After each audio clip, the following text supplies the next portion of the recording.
अस्सलाम वालेकुम स्टूडेंट्स। वालेकुम अस्सलाम। आप जब भी ज्वाइन करोगे जूम मीटिंग, आप अपने नाम के साथ साथ अपना रोल नंबर भी मेंशन करोगे। बहुत सारे स्टूडेंट्स ने किया है मेंशन, लेकिन कुछ ऐसे स्टूडेंट्स हैं जिन्होंने नहीं किया है, लाइक तंजीला, शफी, आयमन। ठीक है। और आप अपना प्रॉपर नाम रखोगे वहां पे, जो भी आपका नाम होगा, क्योंकि अटेंडेंस करने के टाइम वरना प्रॉब्लम होती है। ठीक है।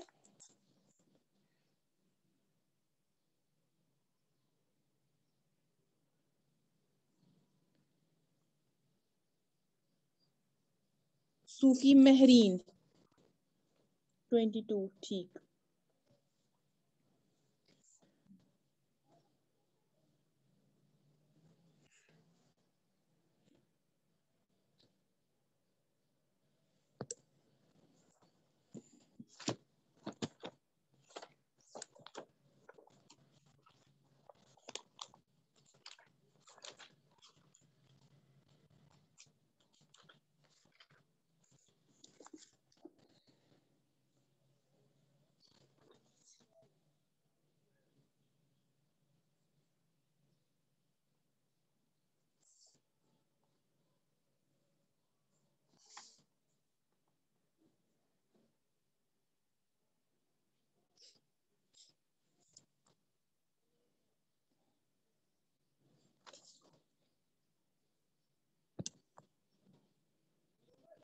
तो आज से आपका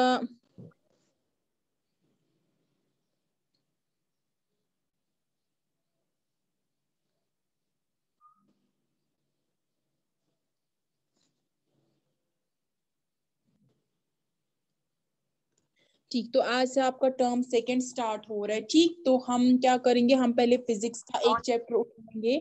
फिजिक्स के बाद हम स्टार्ट करेंगे केमिस्ट्री का एक, देन आपके लाइफ साइंस का। ठीक, उसके बाद हम फिर से फिजिक्स में आपको दो आ रहे हैं, फ्लूटेशन एंड साउंड। ठीक, तो पहले हम क्या करेंगे, पहले हम स्टार्ट करेंगे फ्लोटेशन, फिजिक्स का चैप्टर।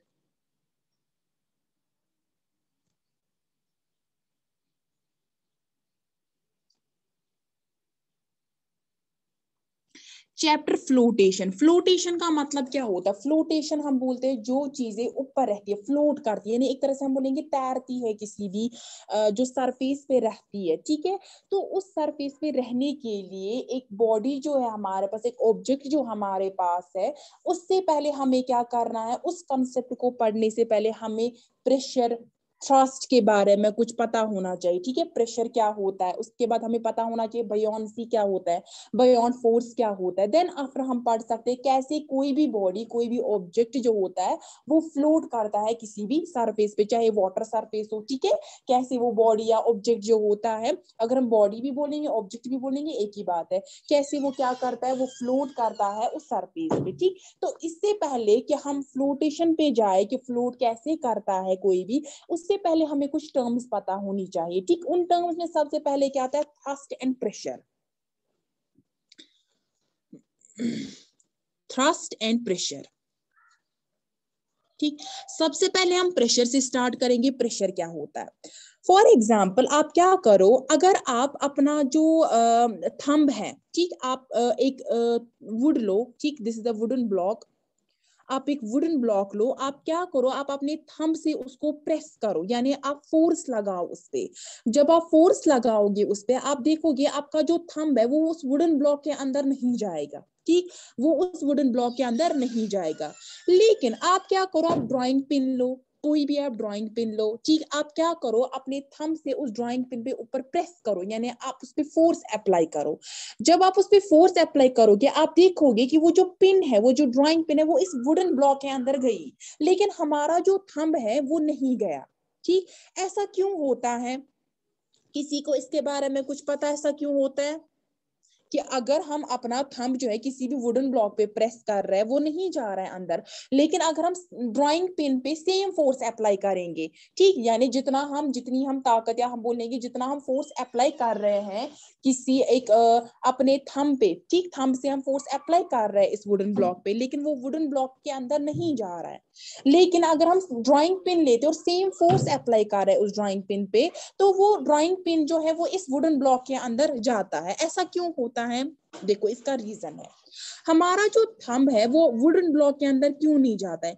क्योंकि जो फोर्स हम दे रहे हैं थंब पे वो लार्ज एरिया पे जा रहा है, ठीक, यानी हमारा जो थंब है अगर वो इस वुडन एरिया पे जा रहा है, अगर हम थंब जो है उसका एरिया हम इतना लेंगे, यानी इतने एरिया पे क्या हो रहा है, इतने एरिया पे हमारा फोर्स जो है वो अप्लाई हो रहा है। जो फोर्स है हमारा वो इतने एरिया पे अप्लाई हो रहा है, जिसको हम फोर्स पर यूनिट एरिया भी बोलते हैं, यानी कितना फोर्स इस एरिया पे अप्लाई हो रहा है, फोर्स पर यूनिट एरिया। तो यहाँ पे हम देख रहे हैं कि जो एरिया है यहाँ पे वो बहुत ज्यादा है, ठीक। जब एरिया ज्यादा होता है तो क्या होता है, प्रेशर जो होता है वो कम लगता है, ठीक।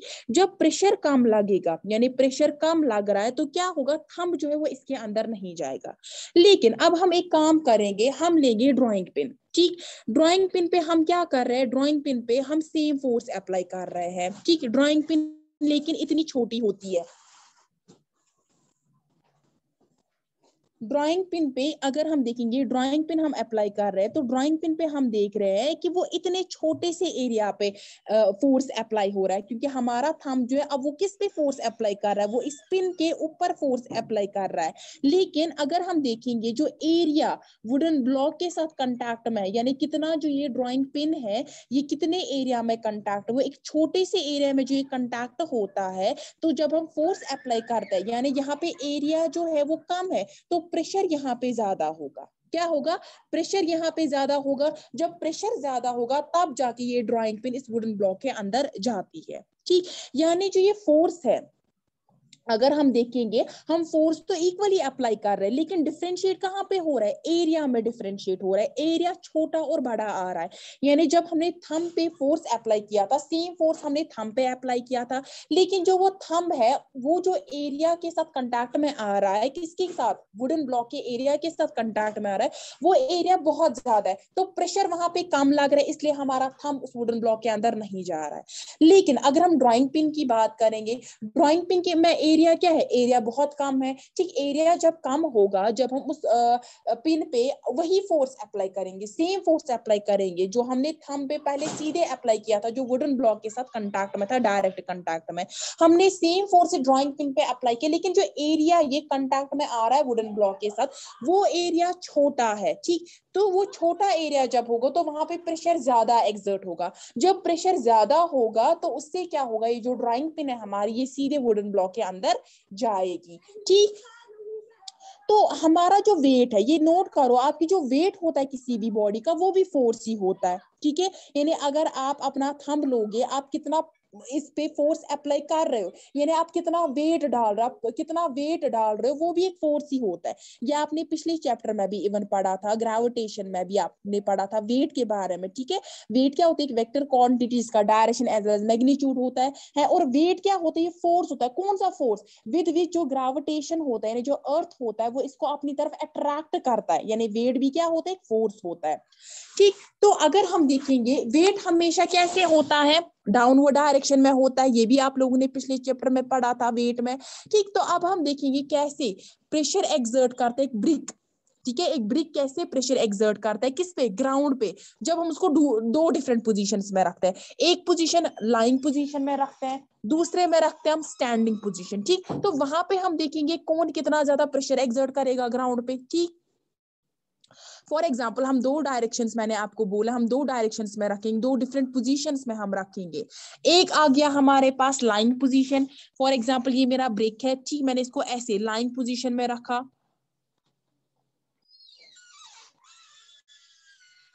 ठीक। ये मेरा ब्रिक है, ये मैंने इसको लाइन पोजीशन में, इसको मैं ए नाम रखूंगी, और दूसरा ब्रिक जो है ये मैं रखूंगी स्टैंडिंग पोजीशन में, ऐसे, ठीक। ये स्टैंडिंग पोजीशन में ब्रिक बी है। ए ब्रिक को कहाँ पे मैंने रखा है, ए ब्रिक को मैंने रखा है लाइंग पोजीशन में, ठीक है, यानी लेटे हुए रखा है। अगर आप घर पे भी आप देखोगे ब्रिक्स वगैरह आप वो भी रख सकते हो, जैसे लाइंग पोजीशन में रखेंगे हम, ठीक। तो हम क्या देखते हैं यहाँ पे, मैंने आपको बोला कि ये जो हमारे पास इसका वेट है वो भी क्या होता है, फोर्स होता है, यानी इस ब्रिक का जितना वेट है वो भी इसका फोर्स ही होता है। तो अगर हम लाइंग पोजीशन में देखेंगे, यानी ए ब्रिक की हम बात करेंगे, तो हम देखेंगे फोर्स हम सेम अप्लाई करेंगे ब्रिक ए से भी, क्योंकि इनका जो वेट है हम इक्वल ले रहे हैं, तो इनका जो फोर्स होगा वो सेम ही होगा, ठीक। ब्रिक ए ब्रिक बी दोनों का हम वेट इक्वल ले रहे हैं, यानी इनका जो फोर्स है वो भी इक्वल ही होगा। तो जब हम ब्रिक ए की बात करेंगे तो फोर्स तो बराबर ही लगेगा इसका ग्राउंड पे, लेकिन एरिया जो होगा वो बहुत ज्यादा होगा। अगर हम एरिया की बात करेंगे वो बहुत ज्यादा होगा, तो प्रेशर क्या होगा यहाँ पे, कम होगा, ठीक है। तो प्रेशर कितना एक्सर्ट करेगा, ये कम प्रेशर एक्सर्ट करेगा। लेकिन अगर हम ब्रिक बी की बात करेंगे, ब्रिक बी जो होता है फोर्स ही सेम अप्लाई करा है, क्योंकि वेट इसका बराबर है जितना ब्रिक ए का है, तो फोर्स तो बराबर ही है, लेकिन एरिया जो है वो यहाँ पे कम होगा, एरिया कम होगा। अगर आप ब्रिक को रखोगे खड़े पोजीशन में और लेटे पोजीशन में, आप खुद देख सकते हो कि कैसे जो लाइंग पोजीशन है वहां पे ब्रिक जो होता है वो बहुत ज्यादा एरिया को कवर करता है, लेकिन जब हम स्टैंडिंग पोजीशन में ब्रिक को रखते हैं वो छोटा सा एरिया कवर करता है। तो प्रेशर कितना एक्सर्ट करेगा, वो ज्यादा एक्सर्ट करेगा, ठीक है। तो प्रेशर क्या होगा, वो ज्यादा एक्सर्ट करेगा। तो हमने क्या देखा, जो ब्रिक ए थी जब वो लाइंग पोजीशन में थी, तो जो एरिया के साथ वो कंटैक्ट में थी, ग्राउंड के एरिया के साथ वो ज्यादा था, ठीक है। तो उस केस में जो फोर्स होगा, यानी जो वेट है ब्रिक का वो लार्ज एरिया पे पड़ रहा है ग्राउंड के, यानी जो फोर्स पर यूनिट एरिया होगा, यानी प्रेशर जो होगा वो स्मॉल होगा, ठीक है। प्रेशर क्या है, that is force per unit area, यानी हम कितना फोर्स अप्लाई कर रहे हैं कितने एरिया पे, दैट इज सिंपली प्रेशर। अब आप यहां से अगर आप दूसरे हिसाब से भी देखो, यानी आप देखोगे फॉर्मूला से आप डायरेक्टली देखोगे, मैंने बोला कि प्रेशर क्या होता है, प्रेशर होता है कितना फोर्स आप अप्लाई कर रहे हो कितने एरिया पे, that is equal to pressure, यानी pressure is inversely proportional to what, area. Pressure is inversely proportional to area. अगर एरिया ज्यादा होगा प्रेशर क्या होगा, कम। यहाँ पे आप देखो जो लाइंग पोजीशन में हमारे पास ब्रिक है ये ज्यादा एरिया कवर कर रहा है, ठीक। जब ये ज्यादा एरिया के साथ कंटैक्ट में ग्राउंड के एरिया के साथ, तो प्रेशर क्या होगा, प्रेशर कम होगा, क्योंकि ये इनवर्सली प्रोपोर्शनल। सिमिलरली अगर आप ब्रिक बी की बात करोगे तो वहां पे क्या है, वहां पे एरिया जो है वो कम ये ऑक्यूपाई कर रहा है, ठीक है। प्रेशर और area they are inversely proportional. तो अगर एरिया कम है तो प्रेशर कितना एक्सर्ट करेगा, ज्यादा एक्सर्ट करेगा। यही मैं बोल रही हूँ कि ब्रिक ए जो होता है अगर वो लाइन पोजीशन में है तो वो ज्यादा एरिया के साथ कांटेक्ट में होगा ग्राउंड के, यानी इसका जो एरिया होगा वो बहुत ज्यादा होगा, तो फोर्स पर यूनिट एरिया यानी जो प्रेशर होगा हमारे पास वो स्मॉल होगा, ठीक है। तो जो ब्रिक ए है लाइन पोजीशन में वो स्मॉल प्रेशर एक्सर्ट कर रही है, किस पे, ग्राउंड पे कर रही है एक्सर्ट। अब अगर हम ब्रिक बी की बात करेंगे, ब्रिक बी जो है वो स्टैंडिंग पोजीशन में है, तो जो एरिया के साथ वो कंटैक्ट में है वो स्मॉल है, एरिया के साथ कंटैक्ट में है, तो यहाँ पे जो प्रेशर एक्सर्ट होगा यानी जो फोर्स पर यूनिट एरिया होगा, प्रेशर एक्सर्ट होगा वो ज्यादा होगा। तो ब्रिक बी जो स्टैंडिंग पोजीशन में ज्यादा प्रेशर एक्सर्ट कर रही है, किस पे एक्सर्ट कर रही है, ग्राउंड पे एक्सर्ट कर रही है। तो इस डिस्कशन से हमें पता चला जो प्रेशर होता है वो दो फैक्टर्स पे डिपेंड करता है। किस किस फैक्टर पे डिपेंड करता है, मैंने आपको फॉर्मूला पे भी बोला कि प्रेशर क्या होता है, that is force per unit area, यानी pressure is equal to the force per unit area. तो मेरे पास प्रेशर किस किस फैक्टर पे डिपेंड करेगा, प्रेशर एक तो डिपेंड करेगा फोर्स कितना हम अप्लाई कर रहे हैं और एरिया जिसपे फोर्स अप्लाई हो रहा है, ठीक है, कितने एरिया पे फोर्स अप्लाई हो रहा है, दैट इज प्रेशर। तो सेम फोर्स अगर हम अप्लाई कर रहे हैं, मैंने आपको अभी भी ब्रिक्स की एग्जांपल दी, मैंने बोला वेट बराबर है दोनों ब्रिक्स का, यानी फोर्स जो है वो दोनों ब्रिक्स का क्या है, वो बराबर है। तो वहां पे क्या होगा, वहां पे प्रेशर किस पे डिपेंड करेगा, इस एरिया पे डिपेंड करेगा। अब अगर एरिया जो है वो ज्यादा होगा प्रेशर कम होगा, अगर हमारे पास जो एरिया है वो कम होगा तो प्रेशर क्या होगा, ज्यादा होगा, यानी pressure is inversely proportional to area, और we can see pressure is directly proportional to the force applied, ठीक है। ठीक, इतना समझ आया सबको, समझ आया सबको, ठीक है। यस तो मैम। अगर हम प्रेशर की क्या करेंगे, फॉर्मूला देखेंगे, प्रेशर की फॉर्मूला क्या आएगी, फोर्स डिवाइडेड बाय एरिया। अब अगर हम इसके यूनिट्स निकालेंगे, फोर्स के यूनिट क्या आता है, फोर्स का यूनिट क्या होता है, न्यूटन। एग्जैक्टली न्यूटन होता है। एरिया का कितना आता है, मीटर। मीटर स्क्वायर आता है एरिया का, ठीक है। तो प्रेशर का यूनिट क्या आएगा, न्यूटन मीटर स्क्वायर, या हम इसको लिख सकते हैं Nm-2 ऊपर रेज पावर -2। इसका मतलब क्या होता है, ये रिवर्स में आ गया, ठीक है। या हम क्या बोल सकते हैं, प्रेशर जो होता है इसका यूनिट पास्कल भी होता है, क्या होता है, पास्कल भी होता है, और पास्कल को हम डिनोट करते हैं PA से, ठीक। ये थे क्या, ऐसा यूनिट थे। अब अगर आपको फोर्स पता होगा, एरिया पता होगा, तो आप आसानी से क्या कर सकते हो, प्रेशर को कैलकुलेट कर सकते हैं। फॉर एग्जाम्पल हम एक न्यूमेरिकल सॉल्व करते हैं यहां से। A force of 100 Newton is applied to an object of an area 2 meter square. Calculate the pressure. ठीक है, बोल रहा है हमारे पास कि अगर हमारे पास फोर्स कितना अप्लाई हो रहा है, 100 न्यूटन अप्लाई हो रहा है, कितने एरिया पे अप्लाई हो रहा है, 2 मीटर स्क्वायर, ठीक है, अप्लाई हो रहा है। तो हमें कैलकुलेट करना है प्रेशर। प्रेशर किसके बराबर, फोर्स बाय एरिया। फोर्स कितना अप्लाई हो रहा है, 100 डिवाइडेड बाई 2, ठीक है, 2 1 और 2 5 और 0, ठीक है। तो 50, यानी हम प्रेशर किसके बराबर आया, 50 न्यूटन पर मीटर स्क्वायर, या हम लिख सकते हैं 50 पास्कल भी लिख सकते हैं। आप चाहे, अगर आपको न्यूमेरिकल सॉल्व करना होगा एग्जाम में, आप चाहे न्यूटन मीटर स्क्वायर लिखो उसका, सॉरी न्यूटन पर मीटर स्क्वायर लिखो उसको, या पास्कल मिलो, आपको इक्वल मार्क्स मिलेंगे, ठीक है।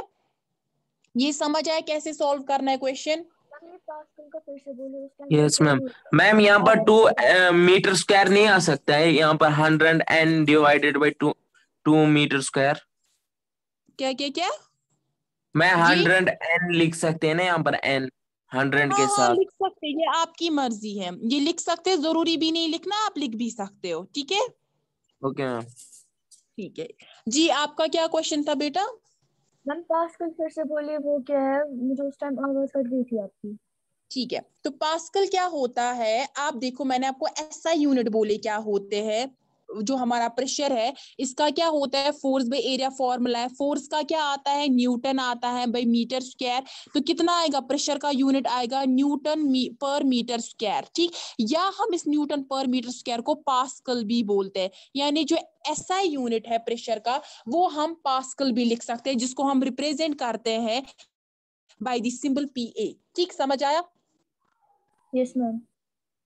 ठीक, अब एक पास्कल किसके बराबर होगा, मैंने बोला कि पास्कल बराबर होता है न्यूटन पर मीटर स्क्वायर। तो एक पास्कल किसके बराबर होगा, एक पास्कल बराबर होगा 1 न्यूटन पर मीटर स्क्वायर के, ठीक। अगर आपको 2 पास्कल्स दिए होंगे तो कितने न्यूटन पर मीटर स्क्वायर के बराबर होंगे, 2 न्यूटन पर मीटर स्क्वायर, ठीक है। अब देखो, ये तो था कि हमने बोला पास्कल में भी हम डिनोट कर सकते हैं प्रेशर को, या न्यूटन पर मीटर स्क्वायर में भी हम इसका यूनिट लिख सकते हैं। लेकिन जैसे आप लिखते हो, जैसे ग्राम होता है, उसका बिगर यूनिट क्या होता है, किलोग्राम होता है। आप केजी में भी डिनोट करते हैं। आपको अगर कुछ बड़ी क्वांटिटी में होता है, बहुत ज्यादा क्वांटिटी में, आप बोलते हो 2 kg 3 kg, ठीक है। या अगर आपको कम क्वांटिटी में होता है कुछ मटेरियल, आप बोलते हो 100 ग्राम्स 500 ग्राम्स, यानी कम क्वांटिटी में आप लेते हो छोटा यूनिट, लेकिन बड़े क्वांटिटी में आप लेते हो बड़ा यूनिट। ऐसे अगर प्रेशर कम होगा तो हम पास्कल लेते, लेकिन अगर उसका बिगर यूनिट देखेंगे वो आएगा किलो पास्कल। किलो पास्कल, जिसको हम रिप्रेजेंट करते हैं KPA से, ठीक है। दिस इज किलो पास्कल, ठीक। अभी हमने प्रेशर को देखा इन टर्म्स ऑफ फोर्स, यानी प्रेशर बराबर है फोर्स पर यूनिट एरिया के बराबर, ठीक। या हम बोल सकते हैं कितना फोर्स अप्लाई हो रहा है, कितना फोर्स एक्ट कर रहा है किस पे, एक एरिया पे, ठीक है, एक एरिया पे कितना फोर्स एक्ट कर रहा है, ठीक, उसको हम बोलते हैं प्रेशर। तो अगर हम सॉरी फोर्स, ठीक। अब फोर्स देखो, फोर्स जो होता है, फोर्स के बदले हम यहाँ पे थ्रस्ट वर्ड का भी यूज कर सकते हैं, ठीक। किसका वर्ड यूज कर सकते हैं, थ्रस्ट वर्ड। अब ये थ्रस्ट क्या होता है, थ्रस्ट जो होता है ये वही फोर्स हो रहा है, ये वही फोर्स होता है जो हम एक्ट कर रहे हैं बॉडी पे, जो एक्ट कर रही है किस पे, कितने एरिया पे एक्ट कर रहा है एक फोर्स। जैसे मैंने बोला था प्रेशर जो होता है it is force per unit area, यानी कितना फोर्स अप्लाई हो रहा है कितने एरिया पे। तो अब अगर हम फोर्स के बदले यहाँ पे थ्रस्ट लिखेंगे तो हम थ्रस्ट को भी डिफाइन करेंगे, यानी कितना फोर्स अप्लाई हो रहा है कितने एरिया पे। तो थ्रस्ट क्या होता है, थ्रस्ट भी होता है फोर्स ही होता है। आप फोर्स लिखो कहीं पे, आप थ्रस्ट लिखो, एक ही बात है, ठीक। आप अगर कहीं पे आपको फोर्स लिखना होगा, फोर्स नहीं बल्कि थ्रस्ट लिखोगे, वो भी एक ही बात है, क्योंकि थ्रस्ट क्या होता है, ये भी फोर्स ही होता है जो किसी बॉडी पे हम एक्ट करवा रहे होते हैं, ठीक है। तो थ्रस्ट पर यूनिट एरिया क्या है, वो भी प्रेशर आता है। प्रेशर की डेफिनेशन फॉर्मूला क्या है, फोर्स पर यूनिट एरिया। तो अगर हम प्रेशर को इन टर्म्स ऑफ थ्रस्ट लिखेंगे तो प्रेशर किसके बराबर आएगा, थ्रस्ट पर यूनिट एरिया के बराबर आएगा। और इसका भी न्यूटन वही है जो, सॉरी, इसका भी यूनिट वही है जो फोर्स का है। फोर्स का क्या है, न्यूटन है, तो थ्रस्ट का भी क्या आएगा, वो न्यूटन ही आएगा। ठीक, समझ आया? Yes ma'am. ठीक है, यस मैम। या मैं थ्रस्ट फिर से समझाऊं? मैम इन दोनों में फिर आई मीन डिफरेंस क्या है? इन दोनों में कोई भी डिफरेंस नहीं है, ठीक है। ये इंटरचेंजेबल ये होते हैं टर्म्स। आपको पता है कोई टर्म जो होता है उसके बदले हम दूसरा टर्म भी लिख सकते हैं, ठीक है, जो इंटरचेंजेबल होता है। ये ऐसे थ्रस्ट और फोर्स ये एक ही बात है। आप थ्रस्ट लिखो, आप फोर्स लिखो, एक ही बात है। ये दूसरा नाम है इस फोर्स का, ठीक है। यानी अगर हम, लेकिन कब, जब प्रेशर की हम बात करेंगे, ठीक। ये किस केसेस में है, प्रेशर के केसेस में। अगर हमें प्रेशर कहीं पे देखना होगा, कितना प्रेशर एक्सर्ट हो रहा है, ठीक, वहां पे जब हमने अभी एग्जांपल ली ब्रिक्स की, ठीक, हमने देखा कि कितना वेट वहां पे पड़ रहा, वेट क्या था, वो फोर्स ही था। या मैंने आपको थंब की एग्जांपल ली, कैसे वुडन ब्लॉक पे आप प्रेस कर रहे हो तो वहां पे फोर्स कितना अप्लाई हो रहा है, तो हम वहां पे ये नहीं बोलेंगे फोर्स, हम वहां पे बोलेंगे कितना वहां पे थ्रस्ट अप्लाई हो रहा है एरिया पे उसको, और वो कितना प्रेशर एक्सर्ट करेगा, ठीक। आप चाहे फोर्स लो यहाँ पे, आप चाहे आप थ्रस्ट लो, एक ही बात है, ठीक है, समझ आया? Yes ma'am. चलिए ठीक है। अब इसके बाद अगर हम देखेंगे कि कुछ ऑब्जर्वेशन जो हम डे टू डे लाइफ में ऑब्जर्व करते हैं on the base of pressure के बेसिस पे। फॉर एग्जांपल अगर आप स्कूल बैग्स लोगे, ठीक, आपको क्या होते हैं, स्कूल बैग्स जो होते हैं वहां पे वाइड स्ट्रैप्स होते हैं, ठीक है, वाइड स्ट्रैप्स होते हैं। तो अगर हम इनकी बात करेंगे, स्कूल बैग जो होते हैं उनमें वाइड स्ट्रैप होते हैं, वो किसके बने हुए होते हैं, वो थिक क्लॉथ के बने हुए होते हैं, ताकि जो वेट है बैग का वो किस पे पड़े, उस लार्ज एरिया पे पड़े, क्योंकि वाइड स्ट्रैप जो होते हैं उनका जो एरिया होता है वो ज्यादा होता है। तो जो सारा वेट होता है बैग का, ठीक, यानी जो फोर्स होता है वो सारा किस पे अप्लाई होगा, वो सारा इतने एरिया पे नहीं, वाइड एरिया पे अप्लाई होगा, और वहां पे प्रेशर जो होगा एक्सर्ट वो कम होगा। अगर प्रेशर कम एक्सर्ट होगा तो हमारे जो शोल्डर्स है वो दुखेंगे नहीं, ठीक। आपको पता है अगर ज्यादा प्रेशर एक्सर्ट होगा तो हमारे जो शोल्डर्स है वो दुखेंगे। फॉर एग्जांपल अब अगर हम लेंगे नैरो स्ट्रैप्स, यानी वाइड स्ट्रैप, सपोज इसकी विड्थ इतनी थी, इसका एरिया इतना था, ठीक, हम लेंगे नैरो स्ट्रैप्स, ठीक है, इतनी छोटी स्ट्रैप्स हम लेंगे, ठीक। तो तब क्या होगा, तब वहां पे जो एरिया यानी जो फोर्स यानी जो वेट है हमारे बैग का वो इतने एरिया पे पड़ेगा। जब इतने एरिया पे पड़ेगा तो वो एरिया जो होगा वो कम होगा, प्रेशर कितना एक्सर्ट होगा, ज्यादा, यानी हमारे शोल्डर्स पे ज्यादा प्रेशर एक्सर्ट होगा। तो उससे क्या होगा, हमारे जो शोल्डर्स है वो दुखेंगे उससे। जब, तो इसीलिए क्या करना चाहिए, जो अगर आपको ज्यादा वेट लिफ्ट करना होगा किसी बैग में अपने शोल्डर्स पे, तो आपको क्या करना है, उसकी वाइड स्ट्रैप लेनी है, ठीक है, आपको एक वाइड स्ट्रैप वाला बैग लेना है, ताकि प्रेशर जो है हमारे शोल्डर्स पे वो कम एक्सर्ट हो। जब प्रेशर कम एक्सर्ट होगा हम आसानी से उस वेट को लिफ्ट कर सकते हैं। लेकिन अगर आप नैरो स्ट्रैप लोगे, उसकी जो स्ट्रैप होगी वो बहुत पतली होगी, तो आप वेट बहुत ज्यादा लोगे, तो उससे क्या होगा, वहां पे एरिया जो होगा वो कम होगा, क्योंकि मैंने पहले ही बोला pressure is inversely proportional to area, ठीक। फोर्स तो अगर हम फोर्स सेम बात भी करेंगे, ठीक है, तो वहां पे एरिया इनवर्सली प्रोपोर्शनल है, तो एरिया अगर हमारे पास कम होगा वहां पे तो प्रेशर जो होगा वो ज्यादा एक्सर्ट होगा, क्योंकि नैरो स्ट्रिप में एरिया कितना कम होता है, बहुत कम होता है, तो वहां पे क्या होगा, प्रेशर बहुत ज्यादा एक्सर्ट होगा हमारे शोल्डर्स पे और वो हमें दुखेगा, ठीक है। ये समझ आया, बैक स्ट्रैप्स क्यों वाइड लेनी होती है as compare to narrow strap से?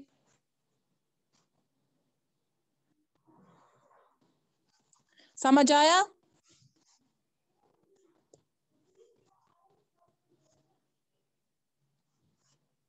समझ आ रहा है सबको? मेरी वॉइस आ रही है? Yes ma'am. चलिए, उसके बाद आती है दूसरी एग्जाम्पल। अगर हम नाइफ की एग्जाम्पल लेंगे, किसकी लेंगे हम, नाइफ की एग्जाम्पल, हम नाइफ की बात करेंगे, ठीक। अब शार्प नाइफ क्यों कट करता है जल्दी, हम बोलते हैं ना कि नाइफ शार्प होनी चाहिए, लेकिन जो ब्लंट होती है, ब्लंट क्या होती है, ब्लंट होती है जो मतलब जिसको हम बोलते हैं जो शार्प नहीं होती है, आगे अगर आप देखो जिसे हम कट करते हैं वो शार्प नहीं होता है उसका, ठीक है, उसको हम ब्लंट बोलते हैं, ठीक, वो कट नहीं कर पाता है। तो शार्प नाइफ हम क्यों लेते हैं और ब्लंट हम क्यों नहीं लेते हैं, इसकी भी एक प्रेशर के बेसिस पे ये एग्जाम्पल है। अगर हम शार्प नाइफ की बात करेंगे तो उसकी जो एज होती है वो थिन होती है, ठीक है, अगर हम एज की बात करेंगे उसकी क्या होती है, वो थिन होती है। तो जो शार्प नाइफ होती है वो ऑब्जेक्ट्स को इजीली कट करता है, बेटर कट करता है, क्योंकि इसमें थिन एज है, यानी जो फोर्स हमारे हाथ का वो अप्लाई हो रहा है इस पे, वो स्मॉल एरिया पे अप्लाई हो रहा है, ठीक है। स्मॉल एरिया पे जब अप्लाई होगा तो प्रेशर क्या होगा, ज्यादा, वो ज्यादा प्रेशर एक्सर्ट करेगा उस ऑब्जेक्ट पे। से फॉर एग्जाम्पल हम वेजिटेबल की बात करेंगे, ठीक है, हमने लिया एक, या हम एप्पल फ्रूट की बात करेंगे, हम एप्पल लेंगे, ठीक, ये मेरा एप्पल है,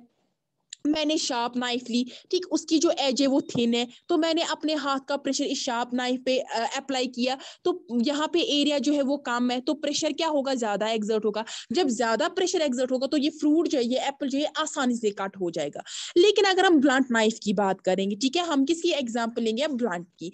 ब्लंट जो होते हैं इसकी जो एज होती है वो वाइड होती है, ठीक है, वो वाइड होती है। तो जब भी मेरे पास कोई वेजिटेबल, कोई फ्रूट, कुछ भी होगा, तो जब मैं उस पे नाइफ रखूंगी तो उसकी जो विड्थ होगी, यानी उसका जो एरिया होगा वो ज्यादा होगा। एरिया जब ज्यादा होगा प्रेशर कम एक्सर्ट होगा, जब कम प्रेशर एक्सर्ट होगा तो उससे वेजिटेबल फ्रूट जो है उसको काटने में डिफिकल्टी होती है। और इसके बाद हम क्या करते हैं, हम यूजुअली वहां पे ज्यादा फोर्स अप्लाई करते हैं, ठीक है, हम ज्यादा फोर्स अप्लाई करते हैं, तब जाके क्या होता है, क्योंकि जब हम ज्यादा फोर्स अप्लाई करेंगे तो प्रेशर जो होगा वो ज्यादा एक्सर्ट होगा, क्योंकि हमें पता है pressure is directly proportional to the force, ठीक है। इसके बावजूद अगर हम देखेंगे नीडल, जो स्विंग में हम जो सिलाई वगैरह में हम यूज करते हैं नीडल, वो नीडल जो उसकी टिप जो होती है वो शार्प होती है। अगर हम उसकी बात करेंगे तो जो टिप होती है वो शार्प होती है, तो जो एरिया वो कवर कर रहा है क्लोथ पे, ठीक है, हम क्लोथ की एग्जांपल लेंगे, तो जो क्लोथ है, क्लोथ पे जो एरिया वो कवर कर रहा है उसकी टिप शार्प होती है, तो कम एरिया कवर कर रहा है। तो जब एरिया कम होगा प्रेशर एक्सर्ट ज्यादा होगा, प्रेशर जब ज्यादा एक्सर्ट होगा तो ये जो टिप होती है, यानी जो हमारे पास नीडल होती है, ये सीधे क्लोथ के अंदर जाती है और हम स्विंग कर पाते हैं, हम जो सिलाई वगैरह इससे हो सकता है। या इसके बाद आप आयरन नील की बात करो, अगर आप आयरन नील देखोगे उसका जो टिप होता है वो बहुत छोटा होता है, बहुत पतला होता है। तो अगर हम पहले वुडन ब्लॉक लेंगे, ठीक है, इस वुडन ब्लॉक पे हमें उसको फोर्स अप्लाई करेंगे ऊपर से, तो हम क्या देखेंगे, ये अंदर जाएगा, क्यों, क्योंकि इसका जो एरिया है वो कम है, तो प्रेशर ज्यादा एक्सर्ट करेगा। जब हम इस पे फोर्स अप्लाई करेंगे तो वहां पे प्रेशर क्या होगा, वहां पे प्रेशर ज्यादा एक्सर्ट होगा, और ये जो आयरन नील है ये इस वुडन ब्लॉक के अंदर जाएगा, ठीक। या अगर हम देखेंगे क्यों, एक और एग्जांपल है, अगर हम देखेंगे क्यों क्या होता है कि जो ग्राउंड होता है, अगर हम वहां पे, ठीक है, अगर कोई इंसान वहां पे चल रहा है या वहां पे खड़ा है, ठीक है, अगर कोई भी इंसान ग्राउंड पे चल रहा है, खड़ा है, उस टाइम पे प्रेशर पे क्या होगा, प्रेशर का एक्सर्ट, कितना प्रेशर एक्सर्ट होगा। अगर हम कोई भी इंसान अगर ग्राउंड में चल रहा है तो उसका एक टाइम पे एक ही फीट होगा ग्राउंड पे, ठीक, एक ही फीट अगर होगा यानी एरिया जो है वो कम होगा एज कंपेयर टू 2 फीट से। यानी अगर स्टैंडिंग है इंसान, कोई स्टैंड कर रहा है, यानी खड़ा है कोई इंसान, तो उस टाइम पे दोनों फीट उसके क्या है, एक एरिया कवर कर रहे हैं, यानी ज्यादा एरिया कवर कर रहे हैं, तो एरिया ज्यादा होगा, यहाँ पे प्रेशर एक्सर्ट ज्यादा होगा, और यहाँ पे प्रेशर क्या एक्सर्ट होगा। ठीक समझ आ रहा है,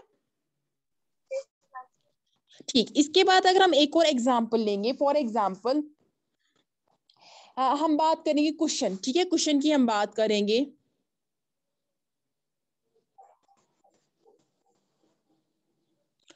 अगर हम क्वेश्चन की बात करेंगे तो क्यों क्वेश्चन जो होता है उसमें डिप्रेशन आ जाता है, अगर हम उस पे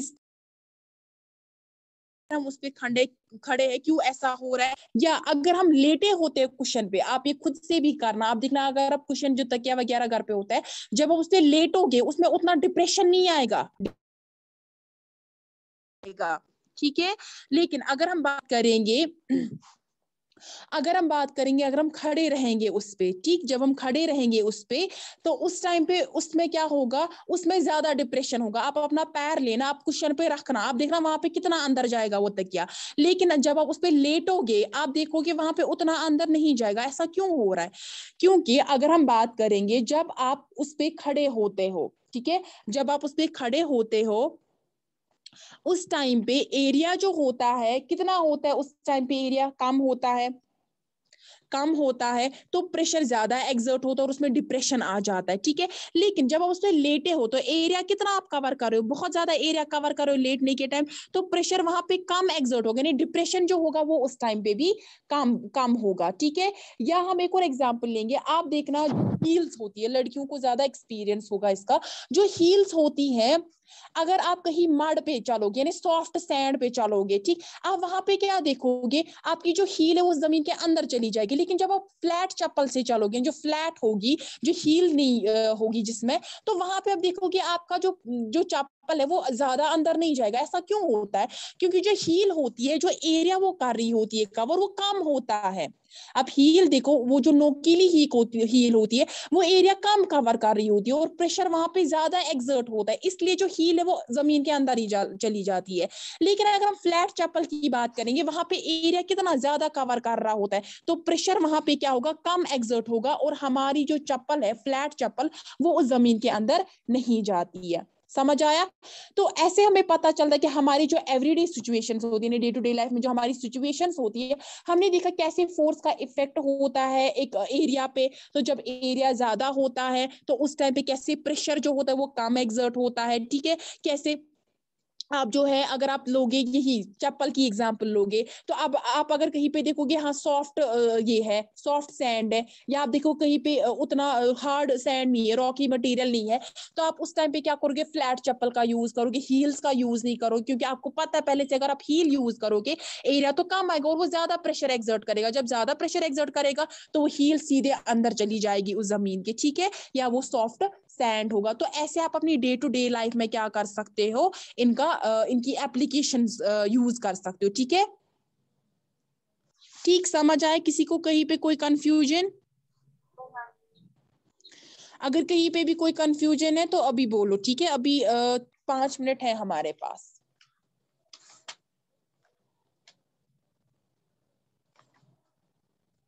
तो मैं आपको क्वेश्चन देती हूं,